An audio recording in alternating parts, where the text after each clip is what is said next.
बिस्मिल्लाहिर्रहमानिर्रहीम, अस्सलाम वालेकुम। My name is Mohammad Shoaib. Students, आज हम डिस्कस करने जा रहे हैं the topic is magnetic flux. तो सबसे पहले हमने मैग्नेटिक फील्ड के बारे में डिस्कशन की थी कि जब भी हमारे पास किसी भी करंट कैरिंग वायर होता है, उसमें मींस कंडक्टर होता है, उसमें करंट पास हो रहा होता है तो उसके अलावा मैग्नेटिक फील्ड प्रोड्यूस होता है।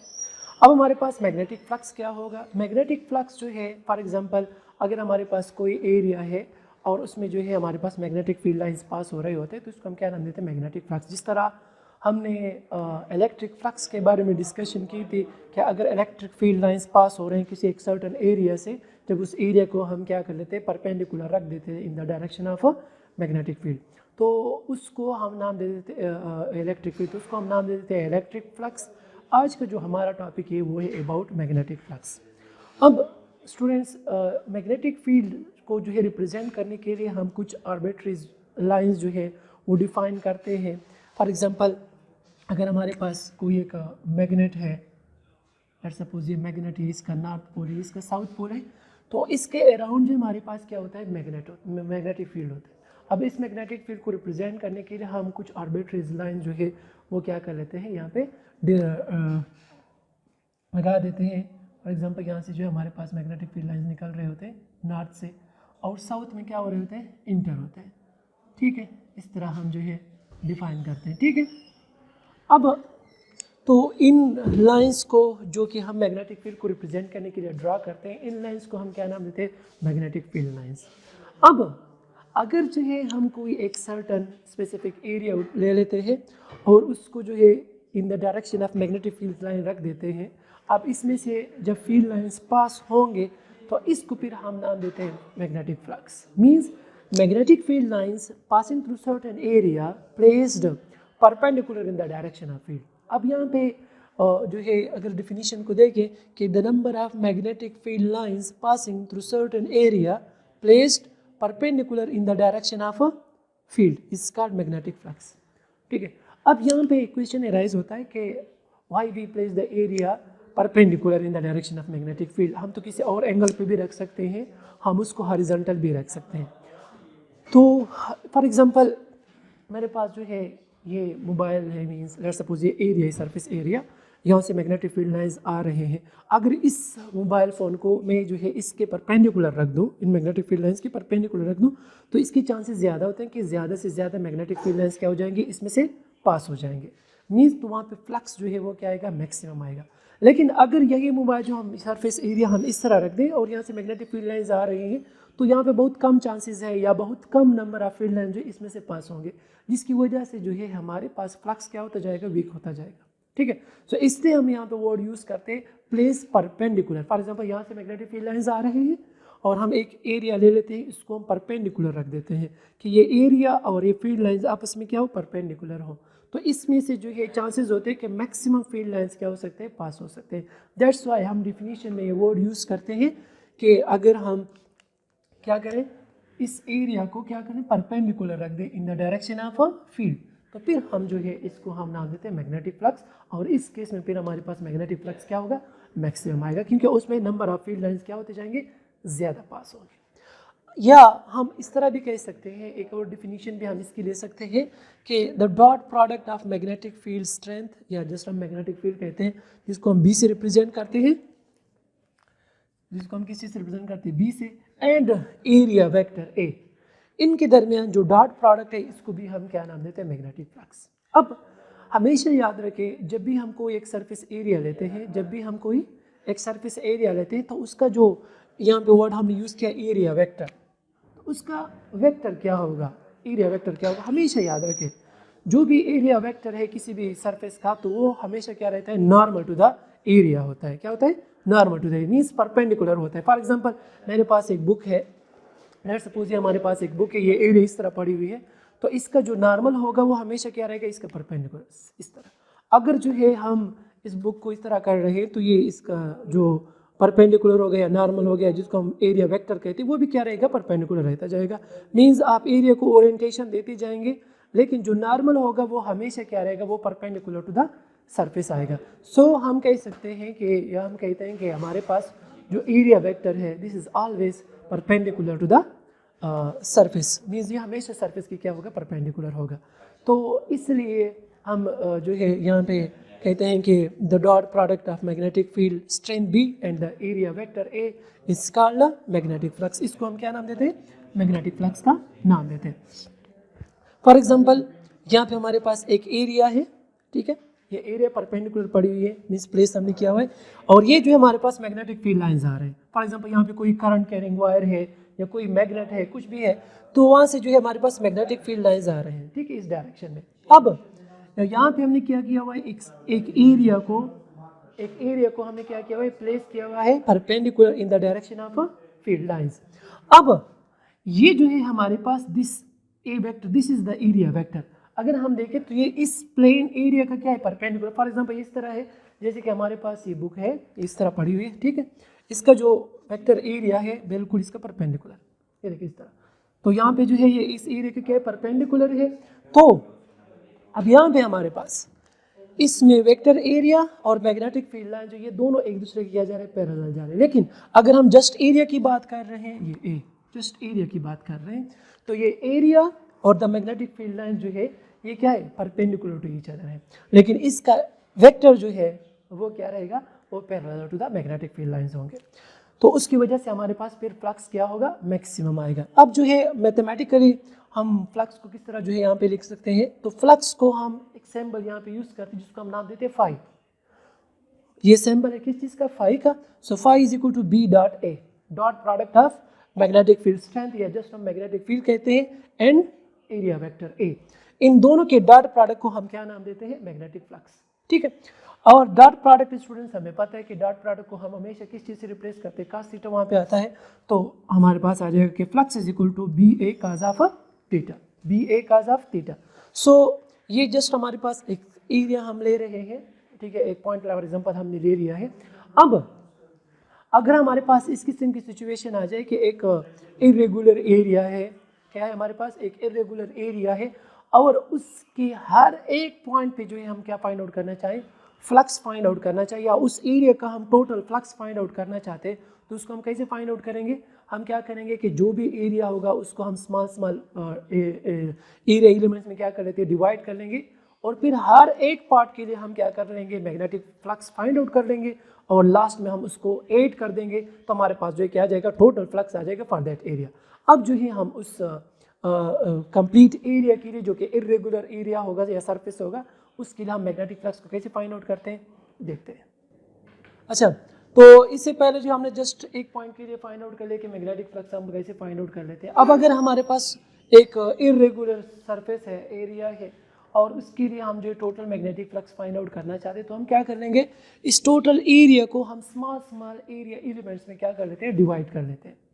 फॉर एग्जांपल हमने इस पूरे एरिया को हमने small element area elements delta A1, delta mean small, delta A1, delta A2, delta A3, delta A4 means n number of small elements में हमने क्या कर लिया, इसको डिवाइड कर लिया है। फिर हम क्या कर लेंगे कि हर एक एरिया एलिमेंट के लिए separate magnetic flux find out कर लेंगे, हर एक एरिया एलिमेंट के लिए separate magnetic flux find out कर लेंगे। फिर इसके बाद चूंकि हम इस टोटल एरिया के लिए मैग्नेटिक फ्लक्स फाइंड आउट करना चाहते हैं, तो हम क्या करेंगे कि जितने भी हमारे पास इन सेपरेट मैग्नेटिक फ्लक्स आए हैं, तो उन सबको हम क्या कर लेंगे, एड अप कर लेंगे, तो हमारे पास इस पूरे एरिया के लिए हमारे पास क्या आ जाएगा, मैग्नेटिक फ्लक्स फाइंड आउट हो जाएगा। अब हम जो है यहाँ पे हर एक के लिए मैग्नेटिक फ्लक्स फाइंड आउट करने की कोशिश करते हैं। सो जिस तरह हमने पढ़ा कि phi is equal to B dot A is equal to B A cos of theta. अब तो जनरलाइज फॉर्म आ गया। So the magnetic flux through small area delta A, तो फिर हमारे पास चूंकि यहाँ पे जो हमने ए लिया है ये टोटल एरिया है, ठीक है। अब जो है हमने चूंकि यहाँ पे स्मॉल एरिया एलिमेंट्स में डिवाइड किया हुआ है, तो हमें हमारे पास आ जाएगा यहाँ पे जो डेल्टा ए है, this represent area element mean small area. So हमारे पास क्या आ जाएगा कि delta phi is equal to B dot delta A dot product of vector element area element and magnetic flux, sorry magnetic field strength. So हमारे पास आ जाएगा delta phi is equal to dot product है, तो dot product को हम किस चीज़ में यहाँ पे जब डॉट प्रोडक्ट खत्म करते हैं तो वहाँ से हम cos थीटा लिख लेते हैं। Let this is equation number 2, this is equation number 1, equation number 2। अब जनाब, अब हम हर एक एरिया एलिमेंट के लिए मैग्नेटिक फ्लक्स जो है सेपरेट फाइंड आउट करते हैं। Now for first vector area, यहाँ पे एरिया एलिमेंट के लिए हम फाइंड आउट करना चाहते हैं कि delta phi one is the electric flux for this area element number first. यहाँ पे जो हमारे पास फ्लक्स होगा ये 1 होगा, फ्लक्स 2 होगा, यहाँ पे ये फ्लक्स 3 होगा, यहाँ पे फ्लक्स नंबर 4 होगा एंड यहाँ पे जो है फ्लक्स n होगा। सो हर एक के लिए हम सेपरेट फाइंड आउट कर रहे हैं। So delta phi one is equal to B dot delta A one, ठीक है। Similarly delta phi two is equal to B dot delta A two, फिर फाई थ्री जो होगा means flux for the vector element vector area या area element number 3, उसके लिए हमारे पास आ जाएगा delta phi three is equal to B dot delta A three and so on. क्योंकि यहाँ पे हमने n number of area elements में डिवाइड किया हुआ है, सो फॉर n नंबर हमारे पास number of means n area element के लिए जो हमारे पास फ्लक्स आएगा वो क्या हो जाएगा कि delta phi n is equal to B dot delta A n. ये तो हर एक एरिया एलिमेंट के लिए सेपरेट फ्लक्स फाइंड आउट हो गया। अब चूंकि हम इस पूरे एरिया के लिए सरफेस के लिए जो है मैग्नेटिक फ्लक्स फाइंड आउट करना चाहते हैं तो हम क्या कर लेंगे, इन तमाम फ्लक्सेस को हम क्या कर लेते हैं, एड अप करते हैं। सो हमारे पास जो टोटल फ्लक्स होगा ये फिर किस चीज़ के बराबर हो जाएगा कि जितने भी हमारे पास सेपरेट फ्लक्सेस आए इन तमाम को हम क्या कर लेंगे, एड अप कर लेंगे। So flux is equal to total flux, या अगर आप इसको टोटल फ्लक्स का नाम भी दे दे फिर भी ठीक है, फाई टी नाम दे दे कि टोटल फ्लक्स हमारे पास आ गया, जो कि बराबर होगा delta phi one plus delta phi two plus delta phi three and up to delta phi n. अब तमाम वैल्यूज यहाँ पे पुट कर लेते हैं। डेल्टा फाई वन जो हमारे पास B dot delta A one के बराबर है, डेल्टा फाई टू जो है B dot delta A two के बराबर है, डेल्टा फाई थ्री जो है B dot delta A three के बराबर है एंड डेल्टा फाई एन जो है ये बराबर है हमारे पास B dot delta A N. अब जनाब चूंकि सम है तो सम के लिए जो हम एक सिंबल यूज करते हैं जिसको हम नाम देते हैं सिग्मा। क्या नाम देते हैं, सिग्मा का नाम देते हैं। सो हमारे पास अगर हम देखें तो यहाँ पे आ जाएगा total flux is equal to, अब चूंकि यहाँ पे प्लस है एड अप हो चुके हैं तो प्लस के लिए हम सिंबल यूज करते हैं सिग्मा, यहाँ पे आ जाएगा सिग्मा। और यहाँ पे क्या क्या टर्म्स है, एक है मैग्नेटिक फील्ड स्ट्रेंथ और दूसरा हमारे पास क्या है एरिया एलिमेंट डेल्टा ए, तो हमारे पास बी डॉट डेल्टा ए आ जाएगा। अब अगर हम देखें तो इसमें बाकी तो कोई चेंज नहीं है, सिर्फ जस्ट यहाँ पे 1 आया हुआ है, फिर 2 फिर 3 फिर 4 फिर n मीन्स n नंबर तक जो है ये एरिया एलिमेंट्स आए हुए हैं। तो चूंकि यहाँ पे वैल्यूज बार बार चेंज होते हैं, पहले 1 आ रहा है फिर 2 आ रहा है, तो जब भी वैल्यूज में चेंज आ रहा है तो उसको हम क्या नाम देते हैं, वेरिएबल। तो यहाँ पे एक वेरिएबल हम डिफाइन कर लेते हैं और उसको हम नाम देते हैं आई। आप जे नाम दे दो, के नाम दे दो, एज यू विच, आपकी मर्जी है। सो आई, और आई की वैल्यू कहाँ से स्टार्ट हो गई, 1 से। हमेशा स्टार्टिंग वैल्यू जो आप नीचे लिखेंगे सिग्मा के, और जो एंड वाली वैल्यू होगी जहाँ तक ये आपने इसको डिवाइड किया हुआ है उसको आपने मस्ट जो है ऊपर लिखना होगा। So I start from 1 up to n। अच्छा, अब चूंकि हमारे पास यहाँ पे तो मैग्नेटिक फील्ड जो है या मैग्नेटिक फील्ड स्ट्रेंथ जो है ये तो कांस्टेंट है, यूनिफॉर्म है, तो हमारे पास सिंस b इज कांस्टेंट, तो जब b कांस्टेंट होगा तो ये क्या हो जाएगा, हमारे पास इक्वेशन से बाहर आ जाएगा। हमारे पास आ जाएगा phi is equal to B sigma i is equal to 1 up to n delta A i. अब डेल्टा ए आई का मतलब क्या है, इस delta A i sigma delta A i जो हमने लिखा हुआ है where i start from 1 up to n, इसका मतलब क्या है, इसका मतलब ये है कि फर्स्ट जो है ये आई की जगह आप 1 पुट कर लें तो हमारे पास आ जाएगा डेल्टा ए वन, फिर सिग्मा की वजह से यहाँ पे क्या आ जाएगा प्लस, फिर आई की वैल्यू 2 पर पुट कर लें तो हमारे पास आ जाएगा डेल्टा ए टू, फिर सिग्मा की वजह से यहाँ पे क्या आ जाएगा प्लस, फिर आई की वजह 3, फिर जो है यहाँ पे डेल्टा ए थ्री आ जाएगा, फिर plus and so on. Last में हमारे पास क्या आ जाएगा n, तो dash dash dash plus delta A n। अब अगर हम इसको देखें तो delta A one plus delta A two plus delta A three plus delta A four and last में डेल्टा ए एन आ गया। क्योंकि यहाँ पे इन तमाम को हम क्या कर रहे हैं, ऐड कर रहे हैं, तो जितने भी स्मॉल एरिया एलिमेंट्स अगर इसको तमाम को हम ऐड कर लें तो हमारे पास क्या आ जाएगा, टोटल एरिया आ जाएगा। तो अगर मैं इसकी जगह लिखूँ टोटल एरिया, अगर इसको हम लिख लें टोटल एरिया, और यहाँ पे टोटल एरिया को हम किस चीज से रिप्रेजेंट करते हैं, जस्ट ए से, किस चीज से रिप्रेजेंट करते हैं, जस्ट ए। सो यहाँ पे इसलिए हमने सिग्मा डेल्टा ए आई की जगह क्या पुट कर लिया, ए पुट कर दिया, ठीक है। Where sigma i is equal to 1 up to n delta A i is equal to A, ये हमारे पास किस चीज़ के बराबर आ गया है, ए के बराबर आ गया। अब ये जो मैग्नेटिक फ्लक्स है ये तीन चीज़ों पे डिपेंड कर रहा है। एक है हमारे पास, चूंकि हमारे पास अगर इक्वेशन को देखें, फॉर एग्जांपल यहाँ पे इक्वेशन है phi is equal to B A cos theta, तीन टर्म्स है इसमें, एक है बी मैग्नेटिक फील्ड स्ट्रेंथ, तो सेकेंड हमारे पास एरिया, और थर्ड वन है हमारे पास थीटा। अब अगर मैग्नेटिक फील्ड स्ट्रांग होता जाएगा तो फ्लक्स भी क्या होता जाएगा, स्ट्रांग होता जाएगा। अगर हम एरिया नंबर सेकेंड एरिया बढ़ाते हैं तो उसमें ज्यादा नंबर ऑफ फील्ड लाइन पास हो सकते हैं, हाँ, तो फ्लक्स क्या होता जाएगा, ज्यादा होता जाएगा। अगर एरिया को जो है हम क्या कर रहे हैं, कम कर रहे हैं, तो उसमें नंबर ऑफ फील्ड लाइंस क्या होती जाएंगे, कम पास होते जाएंगे, तो फ्लक्स क्या होता जाएगा, वीक होता जाएगा। और थर्ड पॉइंट है हमारे पास थीटा, कि किस एंगल के ऊपर जो है आपने इस एरिया को जो है वो मैग्नेटिक फील्ड लाइंस की डायरेक्शन में रखा है। एंगल कम या ज़्यादा जब हम करेंगे मीन्स एरिया में हम वेरिएशन लाएंगे, कभी कम और ज़्यादा करेंगे, मीन्स हम परपेंडिकुलर लाते हैं 90 डिग्री पे, फिर जो हम उसको कम कर रहे हैं, ठीक है, 80, 60, 50, 30 डिग्री पे और लास्ट में 0 डिग्री पे जाते हैं, तो उसकी वजह से भी हमारे पास फ्लक्स में क्या आएंगे, चेंजेस आएंगे। तो अब हम देखते हैं कि अगर हम मैग्नेटिक फील्ड को भी कांस्टेंट रखें, एरिया को भी कांस्टेंट रखें, लेकिन हम थीटा में क्या आ रहे हैं, वेरिएशंस ला रहे हैं, तो जब हम थीटा में वेरिएशंस लाते हैं तो कब हमारे पास जो है फ्लक्स मैक्सिमम होगा, कब हमारे पास फ्लक्स जो है वो 0 होगा। ठीक है, इसको अब हम जो है यहाँ पे डिस्कस कर, अब जो है हम फाइंड आउट करते हैं कि फ्लक्स जो है वो कब मैक्सिमम होगा।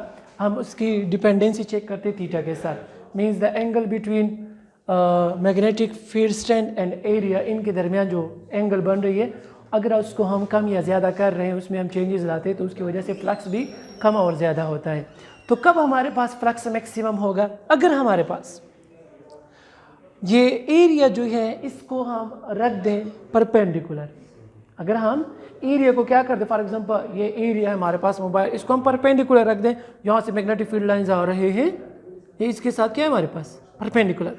सो एरिया जो है परपेंडिकुलर, लेकिन इसका जो नॉर्मल है या जिसको हम एक वेक्टर एरिया कहते हैं या एरिया वेक्टर कहते हैं, ये बिल्कुल इस तरह है, क्योंकि हमेशा इससे पहले जब मैंने बताया स्टार्ट में कि हमेशा फॉर एग्जाम्पल एरिया है तो इसका जो नॉर्मल होगा वो हमेशा इसका क्या होगा, परपेंडिकुलर, इसको हम एरिया वेक्टर भी कहते हैं। ठीक है, तो अगर ये इस तरह है, मीन्स हमने एरिया को परपेंडिकुलर रखा हुआ है, तो ये जो नॉर्मल होगा या वेक्टर एरिया होगा, एरिया वेक्टर जो होगा वो क्या होगा, इस डायरेक्शन में। अब ये भी इस डायरेक्शन में, यहाँ से फील्ड लाइंस आ रहे हैं और ये जो है एरिया वेक्टर है। तो अगर हम देखें यहाँ पे डायग्राम में, तो दिस इज द एरिया, ये हमारे पास ए है एरिया, जबकि ये इसका क्या है, ये एरिया वेक्टर है, जो कि हमेशा एरिया का क्या होता है, परपेंडिकुलर होता है। अब यहाँ से जो फील्ड लाइंस आ रहे हैं, यहाँ पे एरिया वेक्टर इस तरह है। अब अगर हम देखें तो ये field lines, magnetic field lines और ये वेक्टर एरिया जो है, ये दोनों एक दूसरे के क्या है, पैरेलल है, ये दोनों एक दूसरे के क्या जा रहे हैं, पैरेलल टू ईच अदर। जब पैरेलल होंगे तो हमारे पास एंगल कितना बनेगा, 0। हियर थीटा जो है वो कितना बन रहा है, 0 डिग्री। नाउ अब हम क्या फाइंड आउट करते हैं, मैग्नेटिक फ्लक्स, कि इस केस में हमारे पास मैग्नेटिक फ्लक्स कितना होगा। सो फार्मूला हमारे पास है phi is equal to B A cos theta, theta चूंकि 0 है तो यहाँ पे हम पुट कर लेते हैं कि phi is equal to B A cos 0, और कास 0 जो है वो किस चीज़ के बराबर है, कास 0 जो है हमारे पास 1 के बराबर है। सो हमारे पास रिजल्ट आ जाएगा कि phi is equal to B A, means इस केस में जो हमारे पास फ्लक्स होगा वो कितना होगा, वो मैक्सिमम होगा।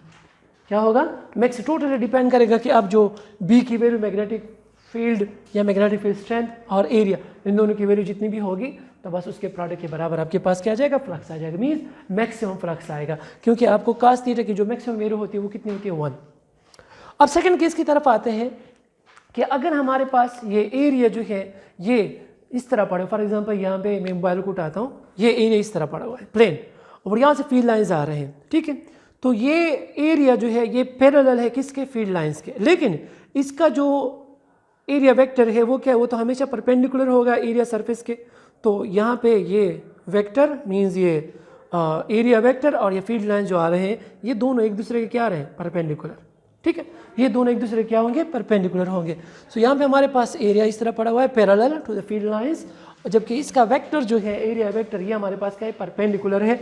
तो इन दोनों के दरमियान जो यहाँ पे हमारे पास एंगल बन रही है वो कितनी है, 90 डिग्री। वो कितनी बन रही है, 90 degree. So here theta is equal to 90 degree. जब हमारे पास थीटा जो है 90 डिग्री होगी, सो हमारे पास जो फ्लक्स आएगा, वैल्यू फ्लक्स की, वो कितनी आएगी कि theta is equal to B A cos 90, cos 90। अब काज 90 जब हम यहाँ पे लेते हैं तो काज 90 की वैल्यू कितनी होती है 0, and 0 multiplied by something is equal to 0। So इस केस में हमारे पास जो फ्लक्स की वैल्यू आती है वो कितनी आ रही है, वो 0 आ रही है। मीन्स हमारे पास मिनिमम फ्लक्स होगी, या हम कहते हैं 0 फ्लक्स। ठीक है, जब ये एरिया जो है ये क्या हो, पैरेलल हो किसके, मैग्नेटिक फील्ड लाइंस के, तो इसका जो नॉर्मल होगा या एरिया वेक्टर जो होगा वो परपेंडिकुलर होगा और एंगल बनाएगा फील्ड लाइंस के साथ कितना 90, तो हमारे पास जो फ्लक्स की वैल्यू आएगी वो कितनी आएगी 0 आएगी। तो अब जो है हम इस फ्लक्स की यूनिट को फाइंड आउट करते हैं कि यूनिट ऑफ फ्लक्स क्या होगी। तो यहाँ पे अब हम क्या करते हैं, इसकी यूनिट को फाइंड आउट करते हैं। अच्छा, तो यूनिट ऑफ मैग्नेटिक फ्लक्स जो है हमारे पास चूंकि इक्वेशन है कि φ इज इक्वल टू बी ए। अब बी जो है मैग्नेटिक फील्ड स्ट्रेंथ या मैग्नेटिक फील्ड आप कहते, तो उसकी जो यूनिट है वो तो हमारे पास टेस्ला के बराबर है। एरिया की यूनिट हमारे पास क्या है, metre square. So what will be the unit of flux. तो यहाँ पे जो हम फ्लक्स के लिए यूनिट यूज़ करते हैं, स्पेसिफिक यूनिट यूज़ करते हैं, आप टेस्ला मीटर स्क्वायर भी कह सकते हो, लेकिन इसके लिए जो हम स्पेसिफिक यूनिट यूज़ करते हैं वो हमारे पास क्या है, वेबर। किस चीज़ के बराबर है, वेबर, और उसको हम WB से रिप्रेजेंट करते हैं, मीन्स वेबर, WEBER। ये जो हमारे पास किस चीज़ की यूनिट है, ये हमारे पास यूनिट है मैग्नेटिक फ्लक्स की। और ये जब चूंकि साइंटिस्ट का नेम है, तो अगर आप जो है साइंटिस्ट का name as a unit use करोगे तो उसको अपने स्मॉल में लिखना होगा, और अगर आप जस्ट सिंबल यूज़ करते हो तो उसको हमने WB, उसके लिए हम कैपिटल जो है मीन्स सिंबल यूज़ करते हैं। सो आप फ्लक्स की जो यूनिट होगी मैग्नेटिक फ्लक्स की, वेबर भी कह सकते हो या टेस्ला मीटर स्क्वायर आप कह सकते हैं। सो होपफुली स्टूडेंट्स आपको जो है मैग्नेटिक फ्लक्स की समझ आ चुकी होगी। Thank you so much.